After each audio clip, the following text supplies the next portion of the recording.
Indian air force दुनिया की तीसरी सबसे ताकतवर वायुसेना है। 8 अक्टूबर 1932 में ब्रिटिश राज में एयरफोर्स की स्थापना हुई थी। तब इसका नाम रॉयल इंडियन एयरफोर्स रखा गया था। 1 अप्रैल 1933 को रॉयल एयरफोर्स के 6 ट्रेन्ड ऑफिसर्स और 19 एयर सोल्जर्स ने इंडियन एयरफोर्स के लिए पहली उड़ान भरी थी। इसके बाद 1939 में इंडियन एयरफोर्स ने अंग्रेजों के लिए पहली लड़ाई लड़ी। यह दूसरा विश्व युद्ध का वक्त था। 1947 के बंटवारे के बाद रॉयल इंडियन एयरफोर्स को 2 हिस्सों में बांट दिया गया। एक हिस्सा भारत के पास रहा और दूसरा पाकिस्तान को दिया गया। भारत को जो हिस्सा मिला उसका नाम नहीं बदला, रॉयल इंडियन एयरफोर्स ही रहा, जबकि पाकिस्तान को मिले हिस्से का नाम रॉयल पाकिस्तान एयरफोर्स कर दिया गया। आजादी के बाद पहले गणतंत्र दिवस यानी 26 जनवरी 1950 को भारत सरकार ने रॉयल इंडियन एयरफोर्स के नाम से रॉयल शब्द को हटा दिया और तब से इसका नाम इंडियन एयरफोर्स हो गया। 1947 में जब रॉयल इंडियन एयरफोर्स का बंटवारा हुआ तो एयरफोर्स को अटैक और ट्रांसपोर्ट एयरक्राफ्ट में बांटा गया। भारत को 6 फाइटर स्क्वाड्रन्स मिले, पाकिस्तान को 2 दिए। छोटा था भारत के मुकाबले तो उसको 2 मिले, भारत को 6 मिला। डकोटा ट्रांसपोर्ट एयरक्राफ्ट दोनों देशों में आधा आधा बांटा गया। आजादी मिलने के कुछ ही महीने में भारतीय वायुसेना का पहला टेस्ट भी हो गया। इसका बैकग्राउंड यह है कि 22 अक्टूबर 1947 को पाकिस्तान ने कश्मीर पर हमला कर दिया। पाकिस्तान ने पहले अपने कबायली हमलावर कश्मीर भेजे, फिर उसकी सेना के 2000 सैनिक कश्मीर के मुजफ्फराबाद में घुस गए, वहां पर कत्लेआम किया। उधर ब्रिगेडियर राजेंद्र सिंह की अगुवाई में कश्मीर के महाराजा हरि सिंह की सेना उरी इलाके में हमलावरों से लड़ रही थी। लेकिन ब्रिगेडियर राजेंद्र सिंह की सेना में अधिकांश मुस्लिम सैनिक थे, जिनमें से कई पाकिस्तानी सेना और उसका साथ दे रहे कबायलियों से मिल गए। इसकी वजह से हरि सिंह की सेना के पास सैनिक कम पड़ गए, गोला बारूद भी कम पड़ गया। इसलिए महाराजा की सेना को बारामूला की तरफ पीछे हटना पड़ा। उधर 26 अक्टूबर 1947 तक पाकिस्तानी सेना और कबायलियों ने कश्मीर के छोटे छोटे गांव और शहरों पर कब्जा कर लिया, जिससे हालात और खराब हो गए। पाकिस्तानी हमलावरों ने श्रीनगर को बिजली सप्लाई करने वाले पावर हाउस को भी तबाह कर दिया और 26 अक्टूबर 1947 तक वो बारामूला तक पहुंच गए, जहां भयंकर लूटपाट, बलात्कार और कत्ल किया। पाकिस्तानी हमलावरों का टारगेट था श्रीनगर पहुंचना और श्रीनगर हवाई अड्डे पर कब्जा कर लेना, क्योंकि उस वक्त के हालात के मुताबिक श्रीनगर हवाई अड्डे की सुरक्षा पर ही कश्मीर और भारत की सुरक्षा का भविष्य निर्भर होता था। तो यहां हो गया कब्जा तो मामला अपने हाथ में आ गया, उनको लग रहा था। इसी बीच कश्मीर को बचाने के लिए महाराजा हरि सिंह ने भारत सरकार से सैन्य मदद मांगी और सैन्य मदद के लिए विलय करना जरूरी था। इसलिए 26 अक्टूबर 1947 को महाराजा हरि सिंह और भारत सरकार के बीच इंस्ट्रूमेंट ऑफ एक्सेशन यानी विलय के दस्तावेज पर साइन हुई। इसके बाद भारत ने पाकिस्तानी हमलावरों को खदेड़ने के लिए कश्मीर में सेना भेजने का फैसला लिया। भारतीय सैनिकों को एयरलिफ्ट करके कश्मीर घाटी में पहुंचाना था, लेकिन तब यह पता ही नहीं था कि पाकिस्तानी हमलावर श्रीनगर हवाई अड्डे से कितनी दूर हैं। यह पता लगाने के लिए अंबाला से एक विंग कमांडर और एक फ्लाइट लेफ्टिनेंट को दिल्ली बुलाया गया और उन्हें श्रीनगर बारामूला रोड की रेकी करने के लिए कहा गया, जिससे यह सुनिश्चित हो पाए कि श्रीनगर हवाई अड्डे में भारतीय सैनिकों को उतारने के लिए कितना समय चाहिए। ये दोनों पायलट कश्मीर में रेकी करके आए और कंफर्म किया कि पाकिस्तानी घुसपैठिए अब भी बारामूला में हैं और श्रीनगर हवाई अड्डा तक पहुंचने में इन्हें 48 से 72 घंटे लगे। इसके बाद 27 अक्टूबर 1947 को एयरफोर्स की पहली ट्रांसपोर्ट यूनिट नंबर 12 स्क्वाड्रन के डकोटा विमानों से सिख रेजिमेंट की 1st बटालियन और 161वीं इन्फेंट्री ब्रिगेड के जवानों को श्रीनगर हवाई अड्डे पर उतारा गया। 27 अक्टूबर 1947 को सुबह 5 बजे से 3 डकोटा विमान ने दिल्ली के सफदरजंग से श्रीनगर के लिए पहली उड़ान भरी और पूरे दिन डकोटा विमानों के 28 चक्कर लगे। हर डकोटा विमान में 15 से 17 सैनिक जाते थे। आपको 27 अक्टूबर 1947 की तस्वीर दिखाता हूं, जब सेना के जवानों को लेकर एयरफोर्स के डकोटा विमान श्रीनगर पहुंचे थे। 27 अक्टूबर को हर साल इन्फेंट्री डे भी मनाया जाता है। 27 अक्टूबर 1947 को एयरफोर्स के डकोटा विमानों से भारतीय सैनिक दिल्ली से श्रीनगर हवाई अड्डे पर पहुंचाए गए। 30 अक्टूबर 1947 को अंबाला से एयरफोर्स के स्पिटफायर विमानों से एक टुकड़ी श्रीनगर पहुंची और पट्टन से आगे बढ़ने के लिए पाकिस्तानी कबायलियों को रोका। एक हफ्ते के अंदर 7 स्क्वाड्रन के टेम्पेस्ट विमानों ने शेलातांग की लड़ाई में अहम रोल निभाया और वहां पर घुसपैठियों को आगे बढ़ने से रोका। 1947 में पाकिस्तानी कबायली इसलिए श्रीनगर हवाई अड्डे तक नहीं पहुंच पाए क्योंकि भारतीय वायुसेना ने सिख रेजिमेंट की पहली बटालियन को श्रीनगर पहुंचा दिया था और इस बटालियन के जवानों ने हर रास्ते को ब्लॉक किया दूसरी बात यह भी थी कि एयरफोर्स के स्पिटफायर और टेम्पेस्ट विमानों के जरिए 27 अक्टूबर से लेकर 2 नवंबर 1947 तक जो असरदार मिशन हुआ, उससे मिले समय में सिख रेजिमेंट की 1st बटालियन के साथ 4 कुमाऊं रेजिमेंट के जवान भी जुड़ गए, जिन्होंने श्रीनगर पहुंचने की कोशिश कर रहे पाकिस्तानी कबायलियों को बड़गाम में रोका। और 3 नवंबर 1947 को भारतीय सैनिकों और पाकिस्तानी कबायलियों के बीच बैटल ऑफ बड़गाम हुआ। इसी में मेजर सोमनाथ शर्मा शहीद हुए थे और उन्हें मरणोपरांत देश का पहला परमवीर चक्र मिला था।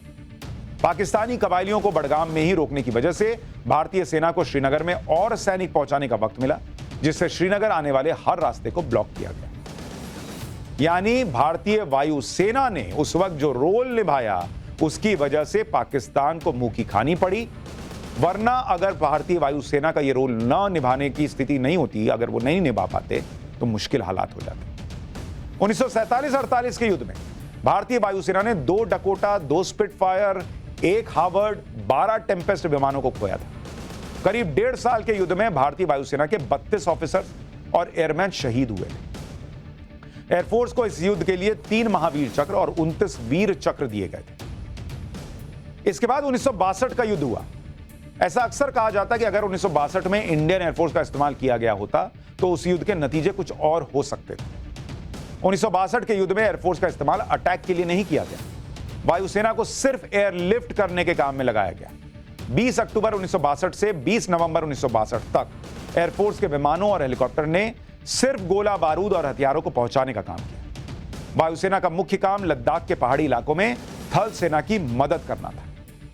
23 जुलाई 1962 को एयर मार्शल CKS राजे ने 32 जवानों के साथ C-119G विमान को लद्दाख में सबसे ऊंची कच्ची हवाई पट्टी से उड़ान भरा था। यह विमान गोला बारूद और हथियारों से भरा हुआ था। लद्दाख में सबसे ऊंची हवाई पट्टी पर यह पहला ट्रांसपोर्ट मिशन था, जो उस समय एक विश्व रिकॉर्ड था।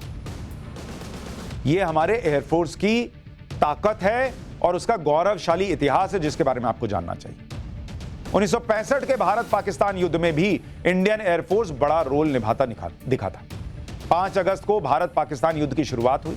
1 सितंबर 1965 को इंडियन एयरफोर्स के फाइटर जेट्स ने पाकिस्तान को रौंदना शुरू किया। इसी दिन तत्कालीन chief of air staff Arjan Singh ने रक्षा मंत्री से मुलाकात की और फिर उन्होंने शाम 6 बजे सूर्यास्त से ठीक पहले पाकिस्तान पर एयर स्ट्राइक का ऑर्डर दिया। इस ऑर्डर के तुरंत बाद भारतीय वायुसेना ने पाकिस्तान पर हमला शुरू किया और पाकिस्तान के 10 टैंक, 2 एंटी एयरक्राफ्ट गन्स और 30 से 40 पाकिस्तानी गाड़ियों को तबाह कर दिया। एयरफोर्स के इस हमले के बाद पूरे युद्ध में भारतीय सेना पाकिस्तान पर हावी रही और 23 सितंबर को पाकिस्तान की हार के साथ युद्ध खत्म हुआ। 1971 के भारत पाकिस्तान युद्ध में 1962 वाली गलती नहीं दोहराई गई। 3 दिसंबर 1971 को दोनों देशों के बीच युद्ध शुरू हुआ। पाकिस्तानी वायुसेना ने पहले भारतीय वायुसेना के नॉर्थ इंडिया के एयरबेस श्रीनगर, अमृतसर और पठानकोट को निशाना बनाया। जवाबी हमले में भारतीय वायुसेना ने लगातार 2 हफ्ते तक पाकिस्तान के एयरबेस पर ताबड़तोड़ हमले किए। सिर्फ 13 दिनों में भारतीय वायुसेना ने 4000 से ज्यादा उड़ानें भरी और 13 दिनों में 13 पाकिस्तानी फाइटर जेट्स को मार गिराया। MiG-21 फाइटर जेट्स को इस युद्ध का हीरो कहा जाता है। MiG-21 के हमले में तेजगांव और कुर्मीतोला पाकिस्तानी वायुसेना के हवाई बेस को पूरी तरह से बर्बाद कर दिया गया। एयरफोर्स के हमले की वजह से ही 14 दिनों के अंदर पाकिस्तान को युद्ध में हार मिली और 93,000 सैनिकों को सरेंडर करना पड़ा। आज जो बांग्लादेश आजादी की खुली हवा में सांस ले रहा है, उसके पीछे भारतीय वायुसेना की सबसे बड़ी भूमिका है। इसलिए आज भारतीय वायुसेना के उस ऐतिहासिक चैप्टर के पन्ने को पलटना जरूरी था। 14 दिसंबर 1971 को भारतीय वायुसेना को यह जानकारी मिली कि ढाका के गवर्नर हाउस में पाकिस्तानी सेना के सीनियर अधिकारी और पूर्वी पाकिस्तान के गवर्नर AM मलिक के बीच एक अहम मीटिंग होने वाली। इसमें भारत पर बड़े हमले की प्लानिंग की जाने वाली थी। भारत ने इस मीटिंग को रोकने की जिम्मेदारी भारतीय वायुसेना को सौंपी और यह कहा कि किसी भी कीमत पर यह मीटिंग नहीं होनी चाहिए। इस निर्देश के बाद गुवाहाटी से 4 मिग फाइटर प्लेन ढाका के लिए उड़े और 45 मिनट के अंदर गवर्नर हाउस पर ताबड़तोड़ 192 रॉकेट से हमला किया। इस हमले में गवर्नर हाउस की मीटिंग और पाकिस्तान के इरादे दोनों ध्वस्त हो गए। इस हवाई हमले से गवर्नर AM मलिक बुरी तरह से डर गए और इस्तीफा दे दिया। इस हमले के 2 दिन बाद यानी 16 दिसंबर को पाकिस्तानी सेना के 93,000 सैनिकों ने भारतीय सेना के सामने सरेंडर कर दिया। यह ऐतिहासिक तस्वीर भारत की जीत और बांग्लादेश की आजादी के सबसे बड़े दस्तावेज बन गए। भारतीय वायुसेना की असाधारण वीरता दिखाने के लिए विंग कमांडर एसके कौल को महावीर चक्र और विंग कमांडर बीके बिश्नोई और हरीश मसंद को वीर चक्र प्रदान किया गया। अब आप समझ रहे होंगे कि जो बांग्लादेश की आजादी में भारतीय वायुसेना की सबसे बड़ी भूमिका क्यों कही जाती है। 1999 के करगिल युद्ध में भारतीय वायुसेना ने घुसपैठियों की सफाई के लिए ऑपरेशन सफेद सागर चलाया। 1971 के बाद भारतीय वायुसेना की यह सबसे बड़ी तैयारी थी। भारतीय वायुसेना ने थल सेना के साथ मिलकर करगिल की चोटियों पर बैठे पाकिस्तानी घुसपैठियों को निशाना बनाया। भारतीय वायुसेना को इसमें जबरदस्त कामयाबी मिली। एयरफोर्स के इस ऑपरेशन को करगिल वॉर में गेम चेंजर माना जाता है। इस ऑपरेशन में वायुसेना के मिग फाइटर जेट जागुआर और मिराज 2000 का इस्तेमाल किया गया था। इन लड़ाकू विमानों से घुसपैठियों पर 578 एयर स्ट्राइक की गई। डायरेक्ट अटैक के अलावा करगिल वॉर के सप्लाई चेन में भी वायुसेना की बड़ी भूमिका थी। 1999 के करगिल वॉर के 20 साल बाद 2019 में इंडियन एयरफोर्स ने पीओके में घुसकर आतंकियों को मारा। इंडियन एयरफोर्स ने पहली बार किसी दूसरे देश के कब्जे वाले इलाके में इस तरह की एयर स्ट्राइक की। 14 फरवरी 2019 को पाकिस्तानी आतंकियों ने पुलवामा में सीआरपीएफ के काफिले पर हमला किया था, जिसमें 40 जवान शहीद हुए थे। इसके जवाब में 26 फरवरी 2019 को भारतीय वायुसेना बालाकोट में एयर स्ट्राइक करने पड़ी।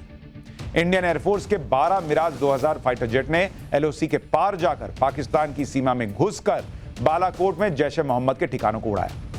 एयरफोर्स ने इस हमले में 1000 किलो के बम का इस्तेमाल किया। इसमें 300 से ज्यादा आतंकियों के मारे जाने की बात कही गई। सबसे हैरान करने वाली बात यह है कि इंडियन एयरफोर्स के फाइटर जेट इस ऑपरेशन को अंजाम देकर वापस आए और उसके बाद पाकिस्तान को इसकी जानकारी दी। तो यह था हमारे देश के एयरफोर्स का गौरवशाली पन्ना, और ये वो चैप्टर है जो आपको गौरव से भर देता है। इसलिए सारे सैनिकों को, देश के सैनिकों को सैल्यूट है।